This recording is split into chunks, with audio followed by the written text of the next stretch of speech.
Start new section that is work power energy. इस section के अंदर हम पढ़ेंगे different type of work done और उन्हें फाइंड करने के तरीके। इसके अलावा हम बात करेंगे एनर्जी, मैकेनिकल एनर्जी, जिसके अंदर हम काइनेटिक एनर्जी और पोटेंशियल एनर्जी को स्टडी करेंगे। इसके अलावा हम वर्क एंड टाइम में रिलेशन देखेंगे पावर के अंदर। तो स्टार्ट करते हैं वर्क से। तो देखिए फिजिक्स के अंदर work is said to be done by force when force produce displacement in body. तो अभी हमने एनएलएम में देखा था कि जब हम किसी ऑब्जेक्ट पर फोर्स लगाते हैं तो उसका डिस्प्लेसमेंट होता है। तो यहाँ पर वर्क डन जो है उसी डिस्प्लेसमेंट से रिलेटेड है। पर यहाँ पे याद रखना है कि यहाँ पे जब हम फोर्स लगाते हैं तो उसके परपेंडिकुलर डायरेक्शन में जो वर्क डन होता है वो जीरो होता है, जिसको डिटेल में हम आगे स्टडी करेंगे। तो सबसे पहले हम देखते हैं कि work done bye constant force. तो अगर हम ये अज्यूम करें कि एक ब्लॉक है, इस ब्लॉक का मास m है, इस पे एक फोर्स हमने लगाया F, ये फोर्स जो है ये कांस्टेंट फोर्स। ये कांस्टेंट जो है ये हॉरिजॉन्टल के साथ थीटा एंगल पे लगाया हुआ है। तो जब हम इस ऑब्जेक्ट पे फोर्स लगाते हैं तो ऑब्जेक्ट जो है हॉरिजॉन्टल डायरेक्शन में एज डिस्प्लेस होता है। तो यहाँ पे वर्क डन जो है डिफाइन होता है as a product of force and displacement in the direction of force, या उसके कंपोनेंट की डायरेक्शन में। जैसे कि हम यहाँ पे देखें तो यहाँ पे फोर्स जो है, फोर्स का हॉरिजॉन्टल डायरेक्शन में जिस डायरेक्शन में डिस्प्लेसमेंट हुआ है वहाँ पे कंपोनेंट आएगा F cos थीटा। तो यहाँ पे वर्क डन जो डिफाइन होगा, वर्क डन होगा F cos theta into S displacement, या इसे हम लिख सकते हैं F S cos थीटा। तो जैसा कि हमें पता है फोर्स और डिस्प्लेसमेंट दोनों ही एक वेक्टर क्वांटिटी है, तो इसका वेक्टर फॉर्म में मैं ऐसे लिख सकते हैं F vector dot S vector. तो यहाँ हम बोल सकते हैं कि जो फोर्स और डिस्प्लेसमेंट है इन दोनों का स्केलर प्रोडक्ट जो है वो वर्क डन के बराबर होता है। तो यहाँ पर दोनों का स्केलर प्रोडक्ट हो रहा है, यानी कि जो वर्क डन होगा, वर्क डन एक स्केलर क्वांटिटी होगी जिसकी यूनिट जो है वो जूल होगी। तो इतना याद रखिएगा, यहाँ पर जो वर्क डन है वो डिपेंड करेगा 3 फैक्टर पे। वो डिपेंड करेगा फोर्स पे, डिस्प्लेसमेंट पे और इसके अलावा थीटा पे। यहाँ पे थीटा जो है that is angle between force and displacement, है ना। यहाँ पे थीटा जो है that is angle between F vector and S vector.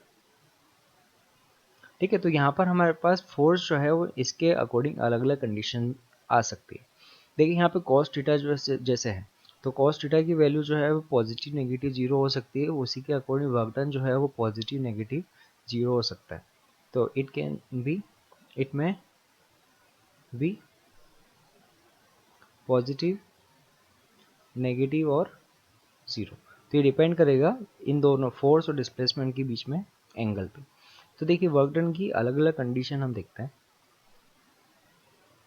देखिए फर्स्ट कंडीशन, यहाँ पर अगर एंगल जो है, angle between force and displacement अगर एक्यूट है, मतलब थीटा जो है वो अगर 90 से कम है, तो हमें पता है जो cos थीटा होगा इस कंडीशन पे वो पॉजिटिव होगा। यानी यहाँ पर फोर्स की वजह से जो डिस्प्लेसमेंट होगा उसका जो वर्क डन होगा वो पॉजिटिव होगा।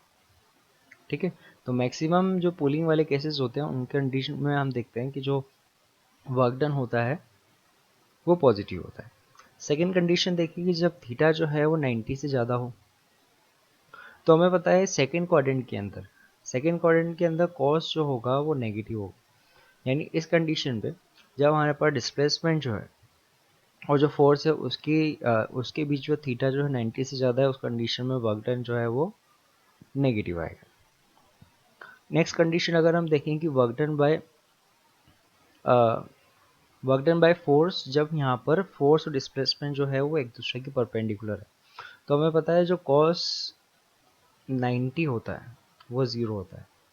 यानी इस कंडीशन में वर्क डन जो आएगा वो ज़ीरो आएगा। तो ऐसे एग्जांपल हम देखेंगे, जिससे अगर हम देखेंगे कोई ऑब्जेक्ट जो है वो हॉरिजॉन्टल डायरेक्शन में मूव कर रहा है तो इस पर ग्रेविटी फोर्स नीचे लगेगा mg, और डिस्प्लेसमेंट अगर हॉरिजॉन्टल डायरेक्शन में है तो इन दोनों के बीच में एंगल 90 होगा। तो इस कंडीशन पे जब ऑब्जेक्ट हॉरिजॉन्टल डायरेक्शन में मूव करेगा, वर्क डन बाय ग्रेविटी जो है वो 0 होगा। ऐसे और एग्जांपल देख सकते हैं जैसे सर्कुलर पाथ में। तो अगर यूनिफॉर्म सर्कुलर मोशन देखें तो उसके अंदर ऑब्जेक्ट का डिस्प्लेसमेंट जो है वो टेंजेंशियल डायरेक्शन में होता है, और जो सेंट्रीपिटल फोर्स है वो सेंटर की तरफ लगता है। तो इस कंडीशन में भी हम देखेंगे तो वर्क डन जो आएगा सेंट्रीपिटल फोर्स की वजह से वो 0 आता है। तो work done bye centripetal force 0 होगा, work done by gravity in horizontal motion वो भी 0 होगा। नेक्स्ट कंडीशन हम रखते हैं कि अगर थीटा की वैल्यू 180 है तो कॉस 180 जो होता है वो होता है -1। यानी इस कंडीशन पे जो वर्क डन हमें मिलेगा, जो वर्क डन मिलेगा वो मिलेगा -FS। जैसे कि एग्जांपल देखें फ्रिक्शन, जैसे अभी हमने देखा था एनएलएम के अंदर। तो ये ऑब्जेक्ट है, इस पे जब हम फोर्स लगा के इसे डिस्प्लेस करेंगे तो इसमें जो फ्रिक्शन होगा वो अपोजिट डायरेक्शन में होगा। यानी इस कंडीशन में वर्क डन बाय फ्रिक्शन जो होगा वो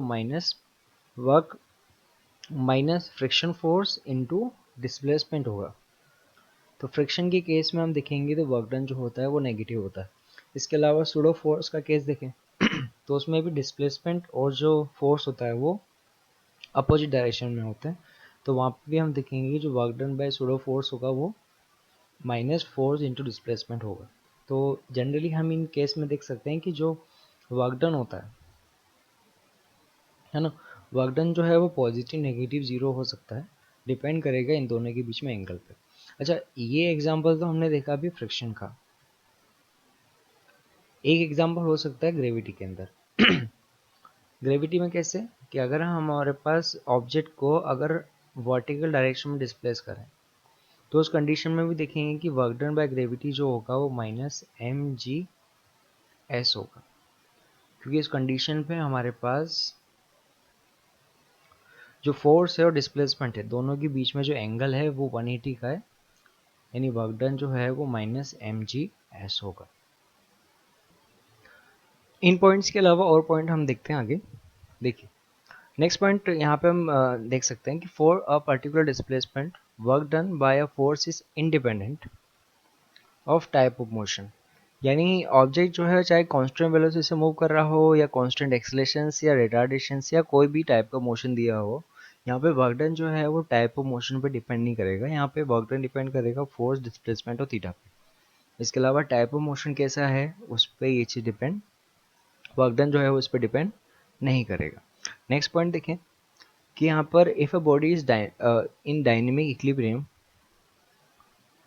then forces under certain forces, then work done on body is zero, but work done by individual force may not zero। देखिए कैसे, इस पॉइंट के अकॉर्डिंग हम क्या बोल रहे हैं कि अगर हम देखें कोई ऑब्जेक्ट जो है वो डायनेमिक इक्विलिब्रियम में, जैसे ये ऑब्जेक्ट है, इस पे आगे की तरफ एक फोर्स लग रहा है 10 न्यूटन, पीछे की तरफ भी फोर्स लग रहा है 10 न्यूटन, और ये ऑब्जेक्ट जो है वो 10 मीटर पर सेकेंड से मूव कर रहा है। तो देखिए ऑब्जेक्ट अगर मूव कर रहा है तो इसका मतलब इसका डिस्प्लेसमेंट तो हो रहा है, बट यहाँ पे हम देखिए कि जो वर्क डन बाय फोर्स जो 10 न्यूटन है जो आगे की तरफ है F1, और जो ये F2 है, तो वर्क डन बाय F1 और वर्क डन बाय F2 जो है वो दोनों बराबर होंगे और दोनों की वैल्यू जो है वो नेगेटिव होगी। तो इसमें हम क्या देखेंगे कि नेट वर्क डन जो आएगा वो होगा W1 प्लस W2, जिसकी वैल्यू जो है वो 0 आएगी। तो यानी अगर नेट वर्क डन 0 है तो इसका मतलब ये नहीं हुआ कि जो फोर्स है उसकी वजह से वर्क डन 0 है। डायनेमिक इक्विलिब्रियम के केस में यानी ऑब्जेक्ट जब कांस्टेंट वेलोसिटी से मूव कर रहा है तो उस कंडीशन में सभी फोर्सेस की वजह से नेट वर्क डन 0 हो रहा है, बट इंडिविजुअल जो फोर्स है उसकी वजह से वर्क डन हो सकता है। ये केस हम देख सकते हैं जैसे ऑब्जेक्ट जो है वो किसी रफ सरफेस पे मूव कर रहा है, जैसे ये ऑब्जेक्ट है और सरफेस जो है ये रफ है जिस पे फ्रिक्शन जो है जैसे अज्यूम करते हैं 10 न्यूटन है, और इस पे हम जो फोर्स लगा रखे हैं वो भी 10 न्यूटन का है, और ऑब्जेक्ट जो है वो मूव करता है 10 मीटर। तो देखिए यहाँ पे वर्क डन बाय फोर्स जो है वो 100 न्यूटन होगा और वर्क डन बाय फ्रिक्शन जो है वो होगा -100। वर्क डन बाय फ्रिक्शन होगा -100 जूल। तो इंडिविजुअल फोर्स की वजह से वर्क जो है वो ज़ीरो नहीं हो रहा, पर नेट वर्क डन जो है वो ज़ीरो होगा। ओके, नेक्स्ट पॉइंट देखें। When several force act work acts work done by force for a particular।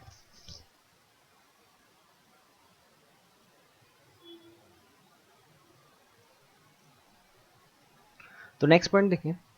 When several force acts, work done by force for a particular displacement is independent of other force। ये भी अभी हमने देखा, यहाँ पर displacement अगर 10 metre का है तो जो फोर्स है उसके लिए भी 10 मीटर है, जो फ्रिक्शन है उसके लिए भी 10 मीटर है।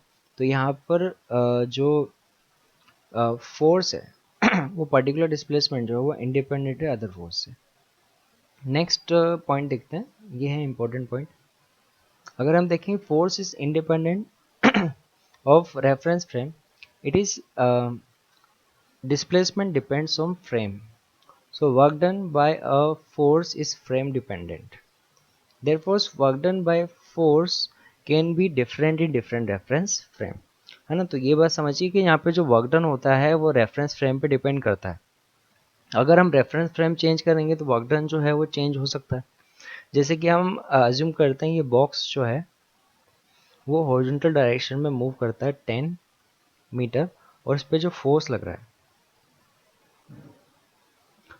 10 न्यूटन का फोर्स लग रहा है, और ये जो बॉक्स है वो 10 मीटर मूव करता है। हम यहाँ पे दो ऑब्जर्वर अज्यूम करते हैं, ये है ऑब्जर्वर ए और दूसरा ऑब्जर्वर जो है वो इसी बॉक्स पे है,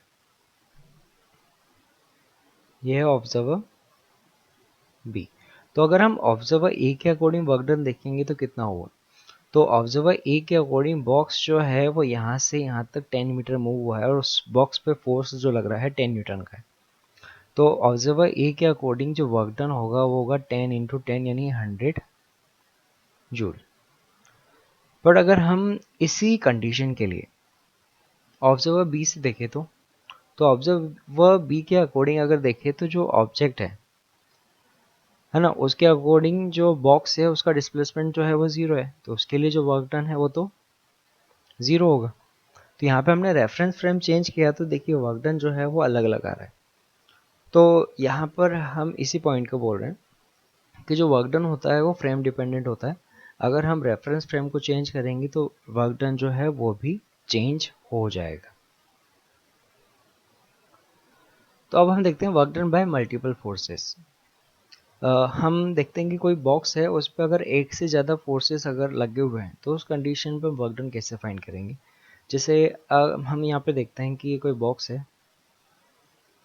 ठीक है, और इस पर दो फोर्स जो है, इसका मास m है और इस पर दो फोर्स लग रहे हैं, एक लग रहा है F1 वेक्टर और एक लग रहा है F2 वेक्टर, ठीक है। और ये बॉक्स जो है इसका डिस्प्लेसमेंट हुआ s वेक्टर, ठीक है। तो यहाँ पे हम पहले फोर्स की वजह से वर्क डन देखेंगे वो होगा F vector dot s vector, और दूसरे फोर्स की वजह से वर्क डन देखेंगे वो होगा F2 vector dot s vector.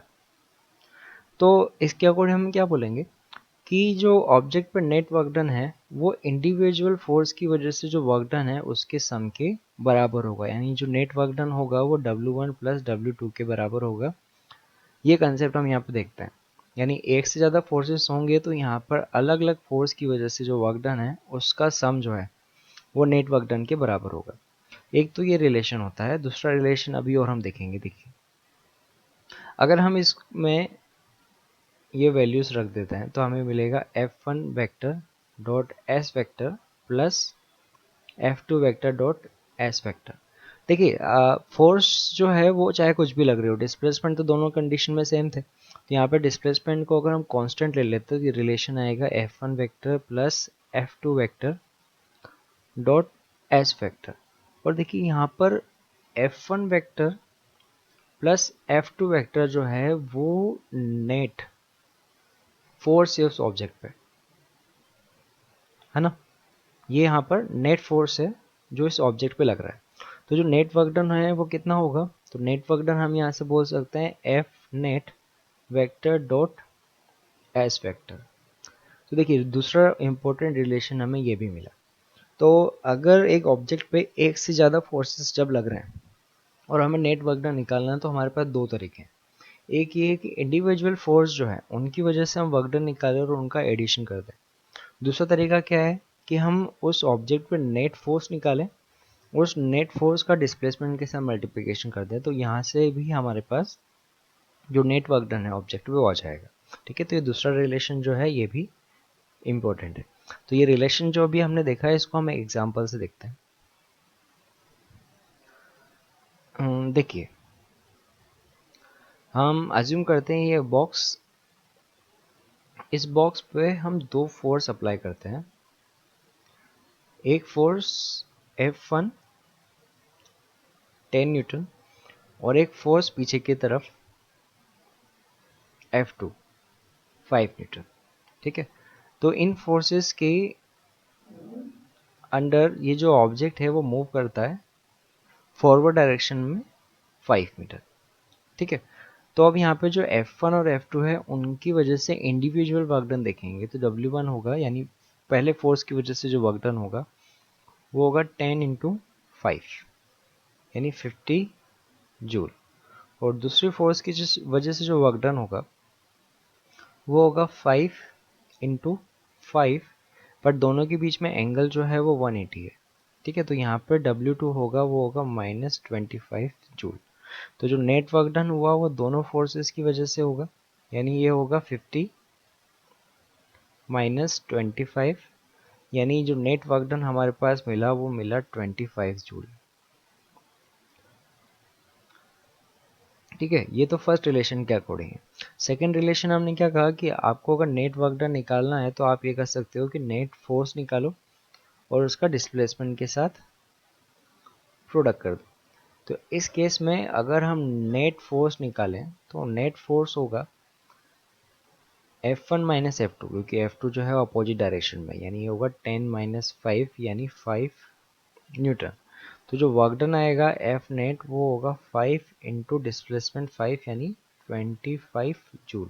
तो देखिए जो दोनों कंडीशन हम देख रहे हैं, दोनों कंडीशन में आंसर सेम आ रहा है। ठीक है, तो हमारे पास ये मेथड जो है ये भी सही है। तो इस मेथड में आपको करना क्या है, आपको नेट फोर्स निकालना है, नेट फोर्स इंटू डिस्प्लेसमेंट करना है, तो यहाँ पे हमारे पास नेट वर्क डन आ जाएगा। और अगर इंडिविजुअल फोर्स की वजह से वर्क डन पूछा हुआ है जब, तो हमें अलग अलग फोर्स की वजह से वर्क डन तो निकालना ही होगा। तो अब हम देखते हैं इंडिविजुअल फोर्सेस जो हम कॉमनली नेचर के अंदर देखते हैं उनकी वजह से वर्क डन। कॉमनली फोर्सेस जैसे हम बात करें ग्रेविटी, फ्रिक्शन या स्प्रिंग फोर्स, उनकी वजह से वर्क डन। ठीक है, तो सबसे पहले हम देखते हैं ग्रेविटी की वजह से वर्क डन। तो अगर हम अज्यूम करते हैं कि ये बॉक्स जो है वो सरफेस पे रखा हुआ है और उसका मास m है, अगर उसको हम अर्थ सरफेस से h हाइट तक लेके जाते हैं तो उस कंडीशन में वर्क डन कितना होगा। तो देखिए सबसे पहले हमें देखना होगा फोर्स की डायरेक्शन। फोर्स जो है वो नीचे की तरफ है और डिस्प्लेसमेंट जो हुआ है वो ऊपर की तरफ है, यानी इस केस में हम देखेंगे तो वर्क डन बाय ग्रेविटी जो होगा वो होगा force into displacement into cos 180, यानी इस कंडीशन में वर्क डन होगा वो होगा -mgh। ठीक है, अगर ऐसे हम देखेंगे कि जो बॉक्स है वो ऊपर की जगह जो है नीचे की तरफ आ रहा होता, तो उस कंडीशन में नेगेटिव की जगह पॉजिटिव आता। तो याद रखिएगा यहाँ पे फोर्स जो है वो हमेशा वर्टिकली डाउनवर्ड लगेगा, तो mg जो है उसकी डायरेक्शन चेंज नहीं होगी, पर डिस्प्लेसमेंट हमेशा जो देखना होगा वो हमें वर्टिकल डायरेक्शन में देखना होगा। देखिए इसमें हम इसको इंक्लाइन सरफेस पे और देखते हैं कि अगर हम बॉक्स को इंक्लाइन सरफेस पे लेके जाएं तो उस कंडीशन पे वर्क डन बाय ग्रेविटी क्या होगा। जैसे फॉर एग्जांपल ये एक इंक्लाइन सरफेस है, ये एंगल जो है ये थीटा है और ये इंक्लाइन सरफेस की जो लेंथ है वो l है। तो एक बॉक्स को जिसका मास m है उसको जब हम यहाँ से यहाँ तक लेके जाते हैं तो वर्क डन बाय ग्रेविटी कितना होगा वो हमें फाइंड करना है। तो देखो एक बार समझिए कि यहाँ पर हम देखें तो जो ग्रेविटेशन फोर्स है वो तो वर्टिकली डाउनवर्ड लग रहा है mg, बट वर्टिकल डायरेक्शन में डिस्प्लेसमेंट कितना है। अगर हम यहाँ पे mga लिखेंगे तो गलत आएगा, यहाँ पर वर्टिकल डायरेक्शन में जो ऑब्जेक्ट का डिस्प्लेसमेंट है वो है एल साइन थीटा, है ना। वर्टिकल डिस्प्लेसमेंट जो है वो यहाँ पर एल साइन थीटा है। तो जो वर्क डन बाय ग्रेविटी होगा वो होगा एम जी, डिस्प्लेसमेंट होगा एल साइन थीटा, ऑब्जेक्ट नीचे से ऊपर जा रहा है तो इन दोनों के बीच में एंगल जो है वो 180 आएगा। तो आप सिंपली देखिए, ऑब्जेक्ट अगर ऊपर की तरफ जा रहा है तो नेगेटिव लेना है, ऑब्जेक्ट नीचे की तरफ आ रहा है तो पॉजिटिव लेना है। यानी यहाँ पर वर्क डन बाय ग्रेविटी होगा minus M G L sine theta, ये है वर्क डन बाय ग्रेविटी। ठीक है, इसको देखने का वैसे दूसरा तरीका भी है। दूसरा तरीका क्या है कि अगर मैं ये अज्यूम करूँ कि जो बॉक्स है उस पर जो ग्रेविटेशन फोर्स है वो ये वाला है, ये है एम जी साइन थीटा। ठीक है, तो इसको देखिए साइड में बताता हूँ। दूसरा तरीका क्या है इसको समझने का, कि जो बॉक्स है जिसको हम ऊपर की तरफ लेके जा रहे हैं, इस पे दो फोर्स के कंपोनेंट हम डिवाइड कर लेते हैं। ये होगा एम जी कॉस थीटा और इस डायरेक्शन में होगा M G sine theta. Object जो है वो इस डायरेक्शन में एल डिस्टेंस मूव कर रहा है। तो एक बात समझिए, यहाँ पर दो फोर्सेस की वजह से जो वर्क डन होगा वो होगा work done by sine component plus work done by cos component. तो यहाँ पे work done by sine component में देखिए, तो देखिए यहाँ पे एम जी साइन थीटा जो है और डिस्प्लेसमेंट जो है वो दोनों अपोजिट डायरेक्शन में है। तो ये होगा minus M G L sine theta. और यहाँ पर देखिए एम जी कॉस थीटा और एल इन दोनों के बीच में एंगल जो है वो 90 का है, तो ये वर्क डन जो है वो 0 होगा। तो यहाँ पर इस इक्वेशन को सॉल्व करने के लिए दो मेथड हो सकता है। ठीक है, तो वो चॉइस हो सकती है आपकी। चाहे तो हम डायरेक्ट कर सकते हैं, इसके अलावा या तो हम इसे कंपोनेंट डिवाइड करके कर सकते हैं। कि यहाँ पर हम देखेंगे तो यहाँ पर ग्रेविटेशन फोर्स के दो कंपोनेंट होंगे, एक कंपोनेंट की वजह से वर्क डन आया minus M G L sine theta, दूसरा कंपोनेंट जो है वो 90 डिग्री पे, तो उसकी वजह से वर्क डन 0 होगा। तो इस कंडीशन पे भी जो नेट वर्क डन आया है, देखिए आंसर जो है तब भी सेम है ना। तो देखिए मैकेनिक्स में हम यहाँ पे देखेंगे कि एक इक्वेशन को सॉल्व करने के कई मेथड हो सकते हैं। ठीक है, बट इसमें आंसर जो है वो चेंज नहीं होता। ठीक है, और इसमें एंगल का ध्यान रखिएगा, ऑब्जेक्ट अभी नीचे से ऊपर लेके गए इसलिए नेगेटिव आया, अगर ऑब्जेक्ट को ऊपर से नीचे लेके आते तो यही आंसर जो है वो पॉजिटिव में आता। अब हम देखते हैं next, work done by friction force. तो देखिए फ्रिक्शन फोर्स निकालना हमने लास्ट एनएलएम सेक्शन में देख लिया है। तो अब हम देखते हैं कि वर्क डन बाय फ्रिक्शन जो है वो कैसे निकाला जाएगा। तो देखिए जैसे ये बॉक्स है, इसका मास m और ये यहाँ पर रफ सरफेस पे है। इस रफ सरफेस के लिए फ्रिक्शन कोएफिशिएंट जो है वो म्यू है। तो इस पे जब हम कोई फोर्स लगाते हैं F, तो हमें पता है जब ऑब्जेक्ट मूव करना स्टार्ट करेगा तो यहाँ पे फ्रिक्शन जो लगेगा वो लगेगा फ्रिक्शन F, और F की वैल्यू होगी वो होगी म्यू n। यहाँ पर एम जी उसका मास है, तो नॉर्मल फोर्स जो है एम जी के बराबर ही होगा, तो ये होगा म्यू एम जी। ये है फ्रिक्शन फोर्स जो अब पीछे की तरफ लगेगा। ठीक है, तो इसमें दो केस हो सकते हैं। पहला कि ये फ्रिक्शन जो है वो स्टैटिक है या दूसरा काइनेटिक है। अगर यहाँ पे हम देखें स्टैटिक फ्रिक्शन, स्टैटिक फ्रिक्शन कब होगा, जब हमारे पास जो फोर्स है, फोर्स का मैग्नीट्यूड जो है वो फ्रिक्शन से कम है। नहीं, यहाँ पे हम जो फोर्स लगा रहे हैं that is less than mu M G. तो उस कंडीशन में होगा क्या, बॉक्स जो है वो मूव नहीं करेगा। तो इस कंडीशन में वर्क डन जो आएगा, work done bye static friction 0 होगा। ठीक है, तो याद रखिएगा work done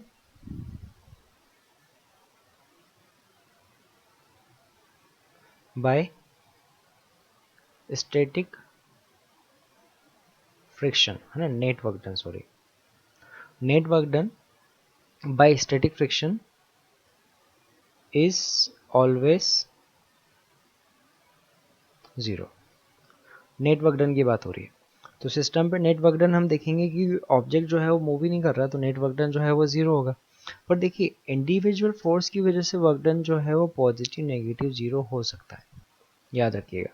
work done by friction जो है वो पॉजिटिव नेगेटिव या जीरो हो सकता है, पर नेट वर्क डन की बात करेंगे स्टैटिक फ्रिक्शन की वजह से तो वो हमेशा जीरो होगा, है ना। स्टेटमेंट क्या है, फ्रिक्शन से रिलेटेड स्टेटमेंट क्वेश्चन पूछे जाते हैं, इसलिए हम यहाँ पे ध्यान रखेंगे कि वर्क डन बाय फ्रिक्शन जो है वो पॉजिटिव नेगेटिव और जीरो तीनों हो सकता है।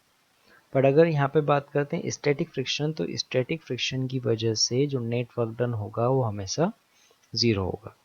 अच्छा, अब दूसरी कंडीशन हम देखते हैं,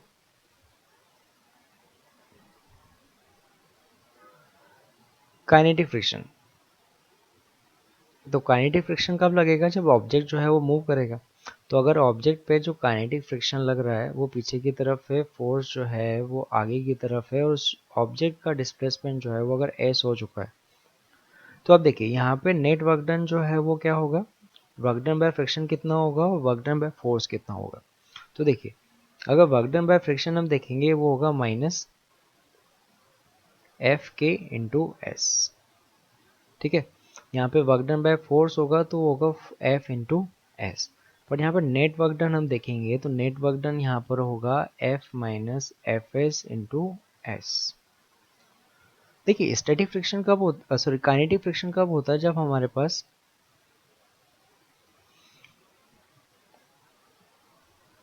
फोर्स जो है वो फ्रिक्शन से ज़्यादा होगा, सॉरी ये काइनेटिक फ्रिक्शन होगा। तो यहाँ पर नेट वर्क डन जो है वो तो पॉजिटिव आ रहा है, पर work done bye kinetic friction हमने देखेंगे तो वो नेगेटिव होगा। तो याद रखिएगा work done bye static friction जो है वो जीरो होता है, और work done bye kinetic friction जो होता है वो हमेशा नेगेटिव होता है, और उसकी वैल्यू जो होगी वो होगी minus mu M G into S. इस केस में आप तो सिंपली ये वाला रिलेशन याद रखिएगा, स्टैटिक फ्रिक्शन इंटू डिस्प्लेसमेंट, ठीक है। और स्टैटिक फ्रिक्शन होगा वो म्यू एन के बराबर होगा।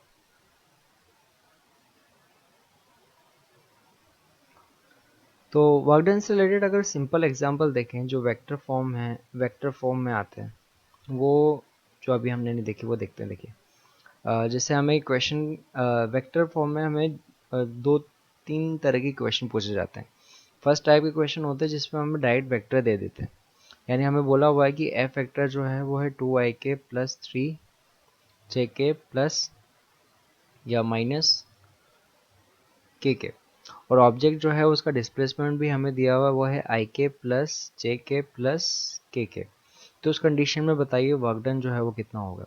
ये सबसे सिंपल फॉर्म है। इसमें हमें क्या करना है, simply work done is equal to F vector dot S vector. तो यहाँ पे हमें फोर्स और डिस्प्लेसमेंट का डॉट प्रोडक्ट निकालना है। तो क्वेश्चन में यहाँ पर फोर्स और डिस्प्लेसमेंट का डॉट प्रोडक्ट निकालेंगे, वो आएगा 2 प्लस 3 माइनस 1, यानी यहाँ पर वर्क डन आ जाएगा फोर्सफुल, ठीक है। इसमें दूसरे टाइप क्वेश्चन पूछे जाते हैं जिसमें हमारे पास फोर्स गिवन होता है, जैसे कि F vector is equal to 2i के माइनस जे के प्लस के, और डिस्प्लेसमेंट वेक्टर जो है वो डायरेक्ट नहीं दिया जाता, हमें बोला जाता है object is displaced from point A जो है वो कोऑर्डिनेट दिया हुआ है 0 1 एंड 3 2, बी 1 2 एंड 3।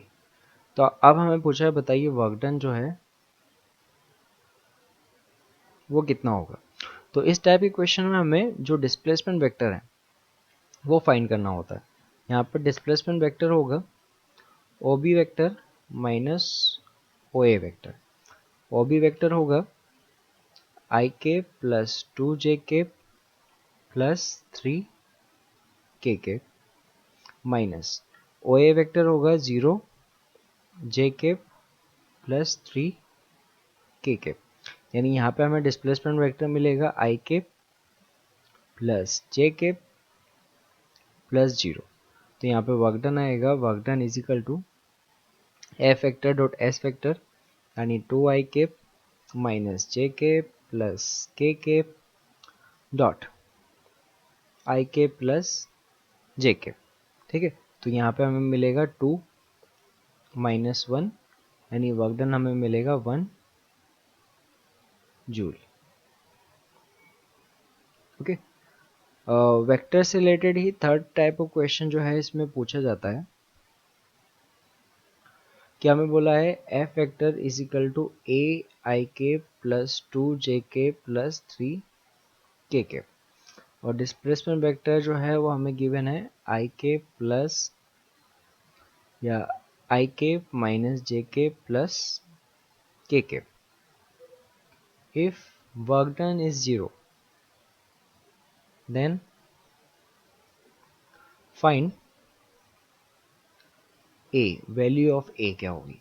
तो अब देखिए वर्क डन यहाँ पे 0 है, इसका मतलब क्या हुआ कि यहाँ पे पॉसिबिलिटी है कि यहाँ पर एफ वेक्टर जो है परपेंडिकुलर टू डिस्प्लेसमेंट वेक्टर है। तो हमें पता है कि दोनों का डॉट प्रोडक्ट जो है वो 0 आएगा, तो दोनों का डॉट प्रोडक्ट निकालेंगे तो आएगा ए -2 प्लस 3 इज इक्वल टू 0, यानी यहाँ पर ए की वैल्यू जो है वो हमें मिलेगी -1। ठीक है यानी इस केस में ए की वैल्यू जो है वो -1 होगी, तब हमारे पास वर्क डन जो है वो 0 आएगा। तो वेक्टर से रिलेटेड वर्क के जो क्वेश्चन है वो ये 3 टाइप के क्वेश्चन नॉर्मली पूछे जाते हैं।